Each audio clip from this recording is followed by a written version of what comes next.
ഓം ശാന്തി. 20-3-2026 പ്രഭാതമുരളി മധുബൻ.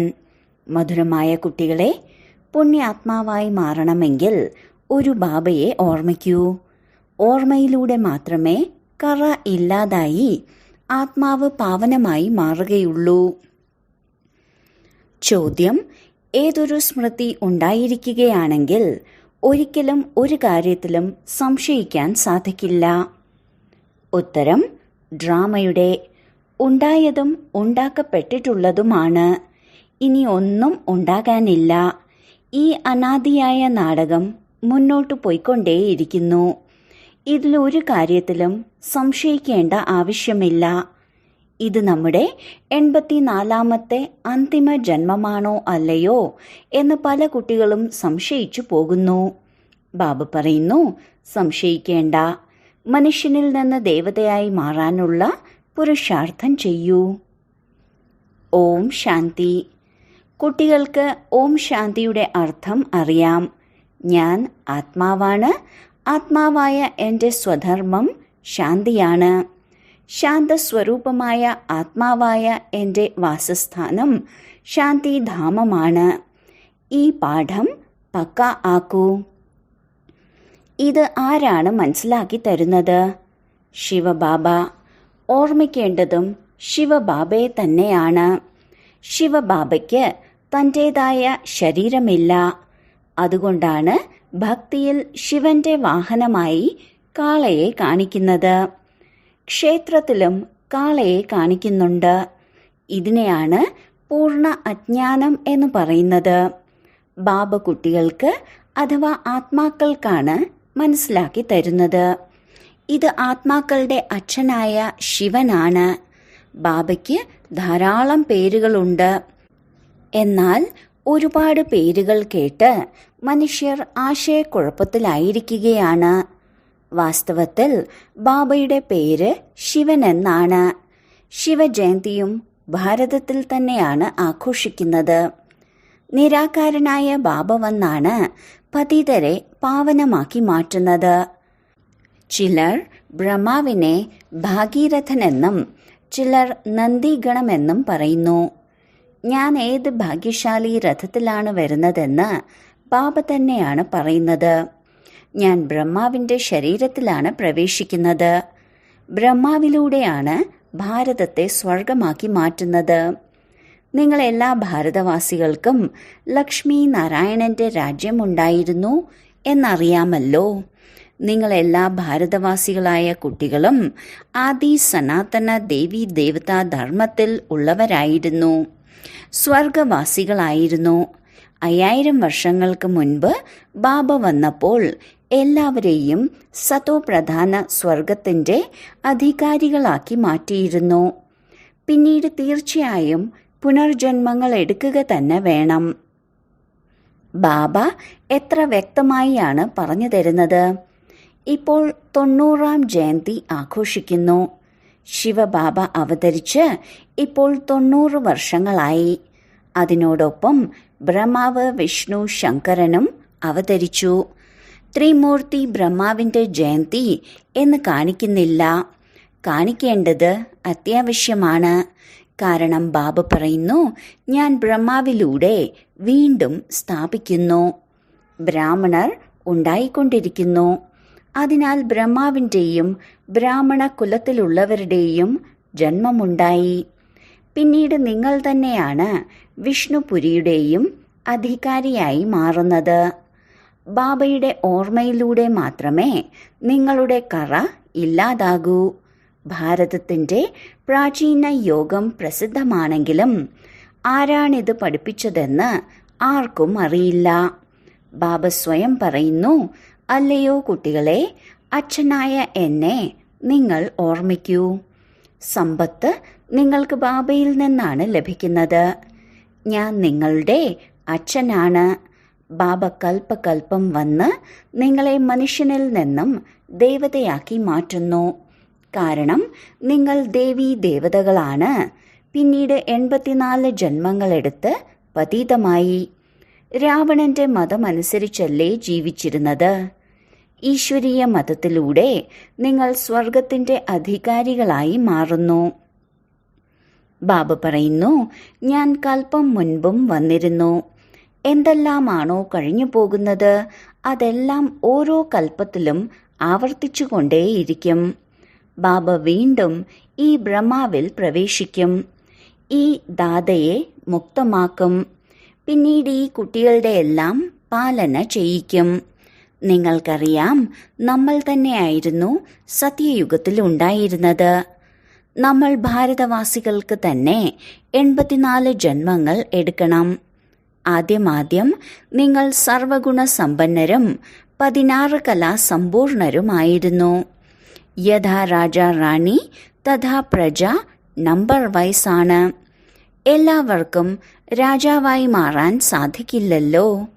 ബാബ മനസ്സിലാക്കി തരുന്നു, സത്യയുഗത്തിൽ നിങ്ങൾ 8 ജന്മം എടുത്തു, ത്രേതായുഗത്തിൽ 12 ജന്മം. നമ്മളാണ് ഈ പാർട്ട് അഭിനയിച്ചതെന്ന് സ്വയം മനസ്സിലാക്കൂ. ആദ്യം സൂര്യവംശി രാജധാനിയിൽ പാർട്ട് അഭിനയിച്ചു. പിന്നീട് ചന്ദ്രവംശിയിലേക്ക് വന്നു. അതിനുശേഷം താഴേക്കിറങ്ങി വാമമാർഗത്തിലേക്ക് വന്നു. ഭാരതവാസികൾ തന്നെയാണ് പൂർണമായും 84 ജന്മങ്ങൾ എടുത്തത്. മറ്റൊരു ധർമ്മത്തിലുള്ളവരും ഇത്രയും ജന്മങ്ങൾ എടുക്കുന്നില്ല. ഗുരുനാനാക്ക് വന്നുപോയി 500 വർഷങ്ങളായി. ഏകദേശം 12-14 ജന്മങ്ങൾ എടുത്തിരിക്കും.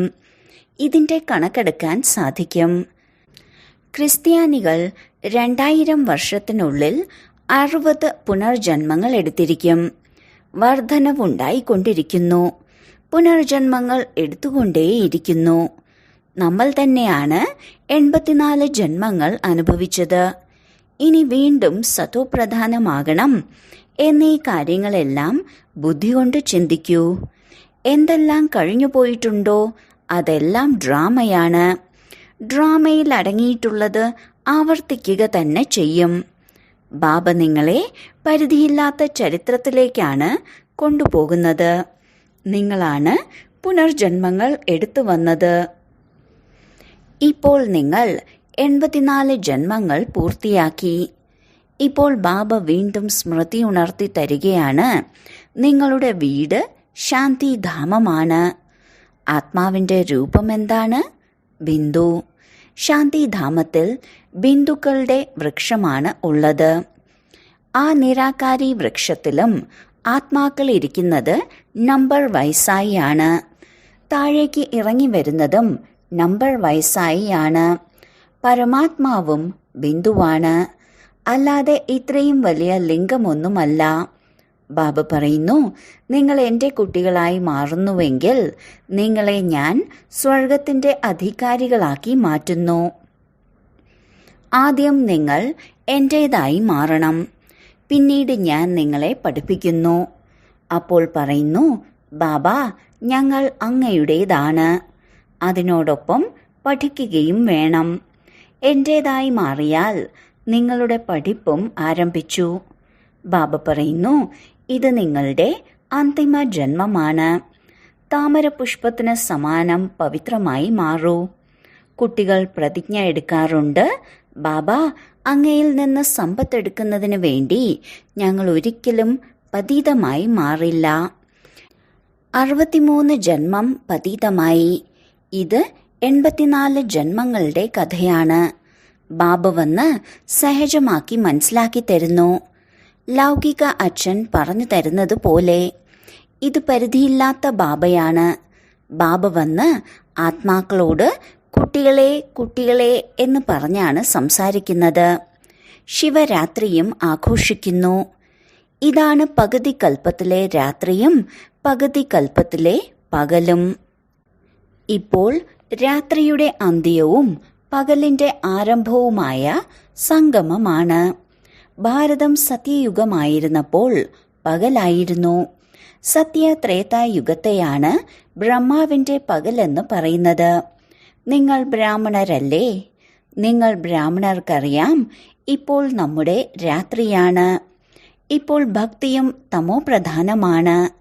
ഓരോ വാതിൽ തോറും അലഞ്ഞുകൊണ്ടിരിക്കുന്നു. എല്ലാവരുടെയും പൂജ ചെയ്തുകൊണ്ടിരിക്കുന്നു. മുക്കവലയിലും പൂജിക്കുന്നു. മനുഷ്യ ശരീരത്തെയും പൂജിക്കാറുണ്ട്. സന്യാസിമാർ ശിവോഹം എന്ന് പറയുന്നു. പിന്നീട് മാതാക്കൾ പോയി അവരെ പൂജിക്കുന്നു. ബ്രഹ്മബാബ അനുഭവിയാണ്. ബ്രഹ്മബാബ പറയുന്നു, ഞാനും ഒരുപാട് പൂജ ചെയ്തിട്ടുണ്ട്. എന്നാൽ ആ സമയത്ത് ജ്ഞാനം ഉണ്ടായിരുന്നില്ല. മനുഷ്യർക്ക് ഫലങ്ങൾ അർപ്പിക്കുകയും ജലം അഭിഷേകം നടത്തുകയും ചെയ്യാറുണ്ട്. ഇതും വഞ്ചനയായില്ലേ? എന്നാൽ ഇതെല്ലാം വീണ്ടും ആവർത്തിക്കപ്പെടും. ഭക്തരുടെ രക്ഷകനാണ് ഭഗവാൻ. കാരണം എല്ലാവരും ദുഃഖികളല്ലേ? ബാബ മനസ്സിലാക്കി തരുന്നു, ദ്വാപരയുഗം മുതൽ നിങ്ങൾ ഗുരുക്കന്മാരെ സ്വീകരിച്ചു വന്നു. ഭക്തിമാർഗത്തിൽ താഴേക്ക് ഇറങ്ങി വന്നു. ഇപ്പോഴും സന്യാസിമാർ പോലും സാധനകളെല്ലാം ചെയ്യുന്നു. ബാബ പറയുന്നു, ഇവരെയും ഞാനാണ് ഉദ്ധരിക്കുന്നത്. സംഗമയുഗത്തിൽ നിങ്ങളുടെ സദ്ഗതി ഉണ്ടാകുന്നു. പിന്നീട് നിങ്ങൾ 84 ജന്മങ്ങൾ എടുക്കുന്നു.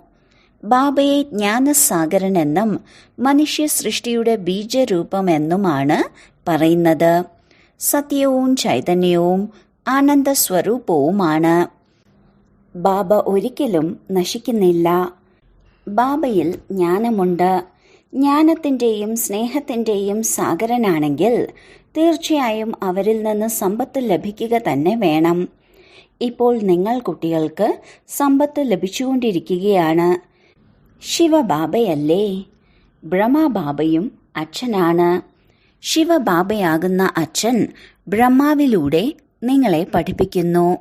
അതുകൊണ്ടാണ് പ്രജാപിത ബ്രഹ്മകുമാർ കുമാരികളെന്ന് പറയുന്നത്. എത്രയധികം ബ്രഹ്മകുമാർ കുമാരിമാരാണ് ഉള്ളത്? പറയുന്നു, നമുക്ക് അച്ഛനിൽ നിന്നുമാണ് സമ്പത്ത് ലഭിക്കുന്നത്. കുട്ടികൾ പറയുന്നു, ബാബ നമ്മെ നരകവാസിയിൽ നിന്ന് സ്വർഗവാസിയാക്കി മാറ്റുന്നു. ബാബ പറയുന്നു, അല്ലയോ കുട്ടികളെ, എന്നെ ഓർമ്മിക്കൂ, എന്നാൽ നിങ്ങളുടെ ശിരസിലുള്ള പാപഭാരം ഭസ്മമായി തീരുന്നു. പിന്നീട് നിങ്ങൾ സത്തോപ്രധാനമായി മാറും. നിങ്ങൾ സത്യമായ സ്വർണം, സത്യമായ ആഭരണമായിരുന്നു. ആത്മാവും ശരീരവും രണ്ടും സത്തോ പ്രധാനമായിരുന്നു. ആത്മാവ് പിന്നീട് സത്തോ, രജോ, തമോയിലേക്ക് വരുമ്പോൾ തമോഗുണി ശരീരം ലഭിക്കുന്നു. ബാബ നിങ്ങൾക്ക് നിർദ്ദേശം നൽകുന്നു, കുട്ടികളെ എന്നെ ഓർമ്മിക്കൂ, പതിത പാവന വരൂ എന്ന് പറഞ്ഞ് എന്നെ തന്നെയല്ലേ വിളിച്ചത്. ഭാരതത്തിലെ പ്രാചീന രാജയോഗം വളരെ പ്രസിദ്ധമാണ്. അതാണ് നിങ്ങൾ കുട്ടികളെ പഠിപ്പിക്കുന്നത്. ബാബയുമായി യോഗം വയ്ക്കൂ, എന്നാൽ നിങ്ങളുടെ കറകളെല്ലാം കത്തിയേരിയും. എത്രത്തോളം ഓർമ്മിക്കുന്നുവോ അത്രത്തോളം കറ ഇല്ലാതായിക്കൊണ്ടിരിക്കും.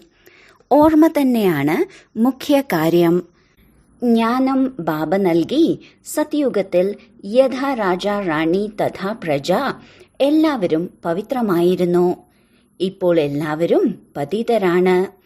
ബാബ പറയുന്നു, ബ്രഹ്മാവിന്റെ അനേക ജന്മങ്ങളുടെ അന്തിമ ജന്മത്തിലാണ് ബാബ പ്രവേശിക്കുന്നത്. ബ്രഹ്മാവിനെ ഭാഗ്യശാലി രഥമെന്നാണ് പറയുന്നത്. ബ്രഹ്മാവ് ഈ രാജയോഗം പഠിച്ചാണ് ആദ്യത്തെ നമ്പറിലേക്ക് പോകുന്നത്. എല്ലാവരും നമ്പർ വൈസ് അല്ലേ? മുഖ്യമായും ഒരു പേരാണ് ഉണ്ടാവുക. ബാബ കുട്ടികൾക്ക് 84 ജന്മങ്ങളുടെ രഹസ്യം വളരെ നല്ല രീതിയിൽ മനസ്സിലാക്കി തന്നിട്ടുണ്ട്. നിങ്ങൾ ആദി സനാതന ദേവീദേവതാ ധർമ്മത്തിൽ ഉള്ളവരാണ്. നിങ്ങൾ കർമ്മം കൊണ്ടും ധർമ്മം കൊണ്ടും ശ്രേഷ്ഠരായിരുന്നു. പിന്നീട് രാവണന്റെ പ്രവേശനമുണ്ടായപ്പോൾ ധർമ്മവും കർമ്മവും ഭ്രഷ്ടമായി പോയി.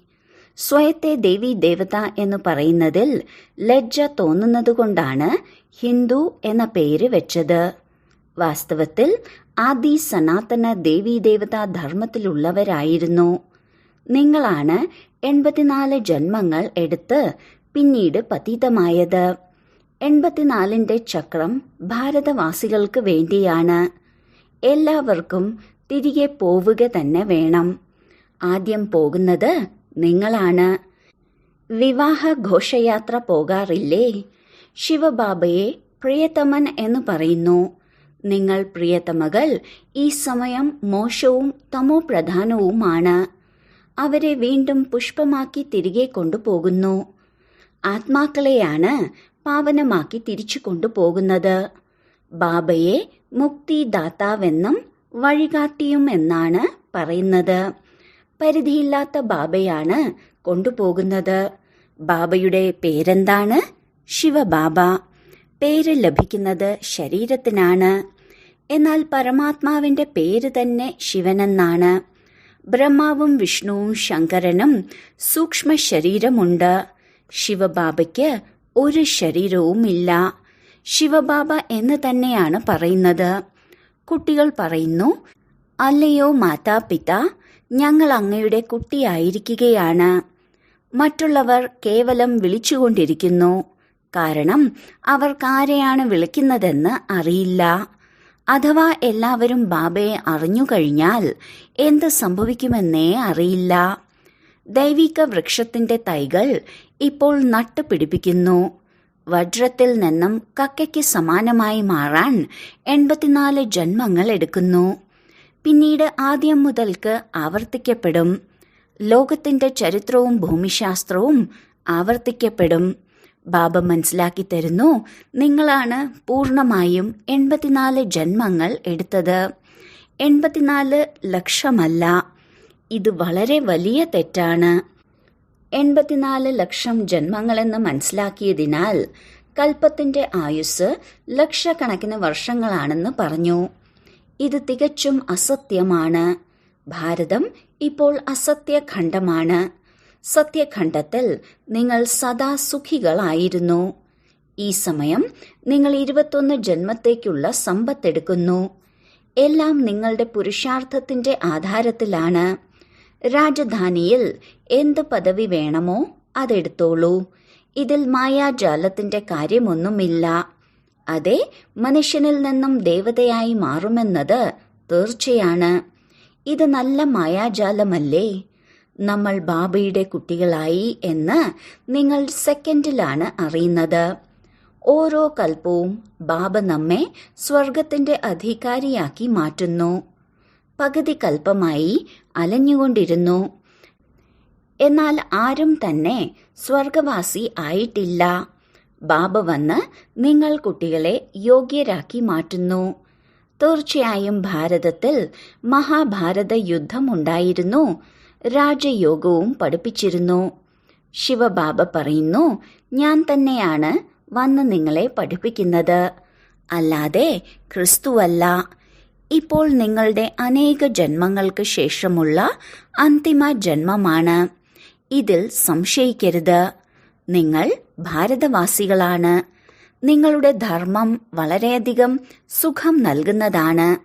മറ്റ് ധർമ്മത്തിലുള്ളവർക്കൊന്നും വൈകുണ്ഠത്തിലേക്ക് വരാൻ സാധിക്കില്ല.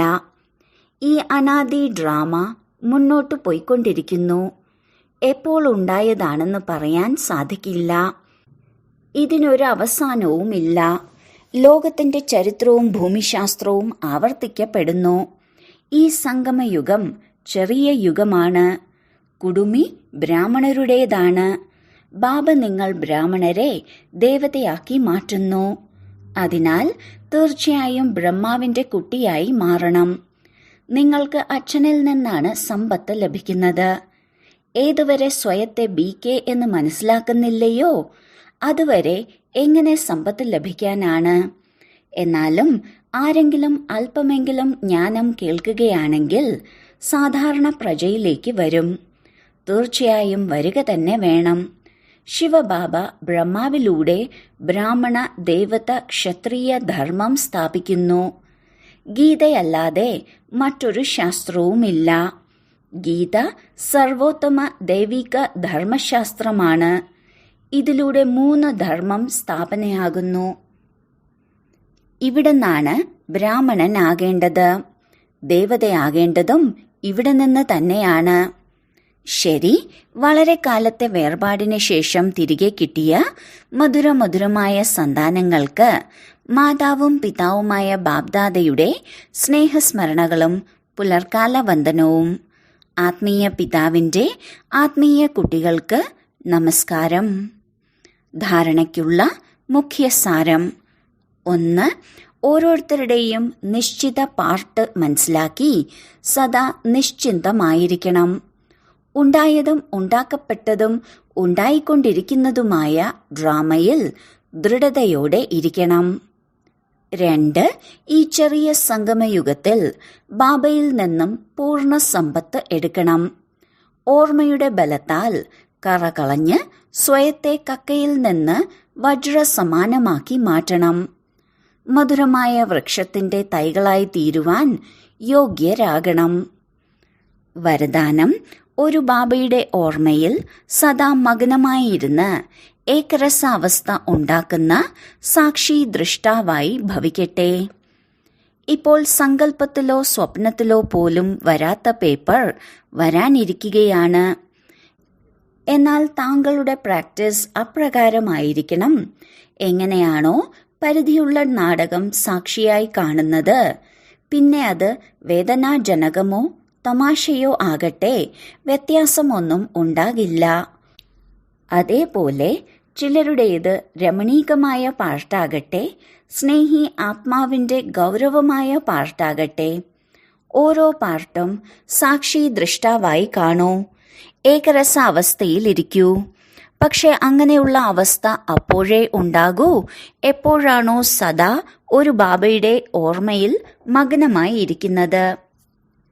സ്ലോഗൻ: ദൃഢനിശ്ചയത്തിലൂടെ തന്റെ ഭാഗ്യം നിശ്ചിതമാക്കൂ, എങ്കിൽ സദാ നിശ്ചിന്തമായിരിക്കാം. അവ്യക്ത സൂചന: നിശ്ചയത്തിന്റെ അടിത്തറ ശക്തിശാലിയാക്കി സദാ നിർഭയരും നിശ്ചിന്തരുമായിരിക്കൂ. കർമ്മം ചെയ്യുന്നതിനു മുമ്പ് ഈ നിശ്ചയം ഉറപ്പിക്കൂ, അതായത് നാം വിജയിച്ചത് തന്നെയാണ്. അനേക കൽപ്പം വിജയിച്ചതാണ്.